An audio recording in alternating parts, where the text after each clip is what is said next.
খালি কবরে যাও, মুনকার আর নেকির যখন আসবে চোখগুলো হবে নীল রঙের চোখ, ভয়ঙ্কর। কেমন চোখ ভাই? নীল রঙের ভয়ঙ্কর চোখ। আমি বলি একটা হাদিস, কোন একজন নবী আল্লাহকে বলেছিলেন যে আল্লাহ, আমি মারা যাওয়া কোনো মানুষকে দেখতে চাই, সে কেমন আছে। এটা শোনেন ভালো করে হাদিসটা, মারা যাওয়া কোনো মানুষকে আমি দেখতে চাই, সে কেমন আছে। আল্লাহ পাক সেই নবীর আরজি কবুল করলেন, বললেন আচ্ছা ঠিক আছে দেখাচ্ছি। কবরের সামনে গিয়ে দাঁড়ালেন। 1000 বা 2000 বছর আগের কোন ব্যক্তি যে মারা গেছে তাকে কবর থেকে চিন্তা করা হবে, নবী দেখছেন, এবং সে ভয় থরথর করে কাঁপছে, এখনো ভয় থরথর করে কাঁপছে।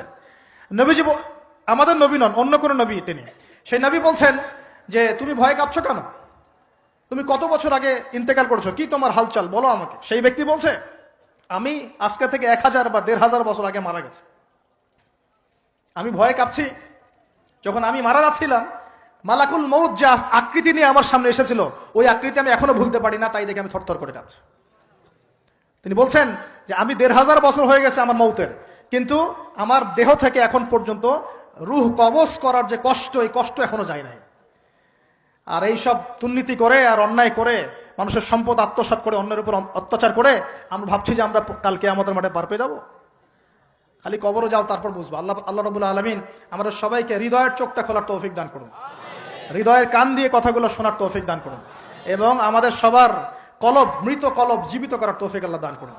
এই মাপে কম দেয় একটা পাপ যে বললাম সুদ, একটা বলেছি যে জেনা, একটা ব্যভিচার, আমানতের খেয়ানত, হ্যাঁ, তারপরে যার যোগ্যতাহীন ব্যক্তিকে যখন আপনি দায়িত্ব দিবেন, যখন মানুষ স্ত্রীর আঁচল ধরে বসে থাকবে, মায়ের সাথে খারাপ ব্যবহার করবে, বাবাকে দূরে ঠেলে দিবে, বন্ধু বান্ধবদের কাছে নিয়ে আসবে, যখন মসজিদগুলো হট্টগোল হবে, শোরগোল হবে, মসজিদ চকচিক্যময় হবে, হেদায়েত উঠে যাবে, যখন দেখবেন সময় সংক্ষিপ্ত হয়ে আসছে, যখন দেখবেন যে জহরতুল কায়নাত, গান বাজনা বাদ্যযন্ত্রের সাথে সম্পৃক্ত যারা আছে, এই যে নর্তকী, এদের সংখ্যা বাড়তে থাকবে।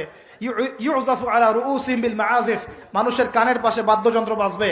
মানুষ যখন এই যে মদকে হালাল মনে করবে, শুরিবাতিল খমর, মদ যখন মানুষ খাওয়া শুরু করবে, জেনাকে হালাল মনে করা শুরু করবে, হ্যাঁ, যখন মানুষ আত্মীয়তার সম্পর্ক নষ্ট করা শুরু করবে, এই যে যত রকম পাপ আপনি দেখছেন যা আমাদের এই সমাজগুলোতে চলছে, এগুলো যখন চলতে থাকবে, তখন আল্লাহর পক্ষ থেকে এই যে আসমানি গজব, জমিনের বালা, এই ভূমিকম্প বলেন, জালজালা, মহামারী, হ্যাঁ, আপোষের মারামারি, হত্যা, রাহাজানি, এই যে আপনার আর কি বলবো, আর কি আছে, এই যে আকৃতি বিকৃত হওয়া, ভূমি ধসে যাওয়া, আসমানের গজব, মহাপ্লাবন, জলোচ্ছ্বাস, বন্যা ইত্যাদি, যে পাপগুলোতে আল্লাহ পাক বিভিন্ন জাতিকে ধ্বংস করেছেন, এই সমস্ত আযাব আল্লাহর পক্ষ থেকে একটা একটা করে আসতে থাকবে, একটা একটা করে।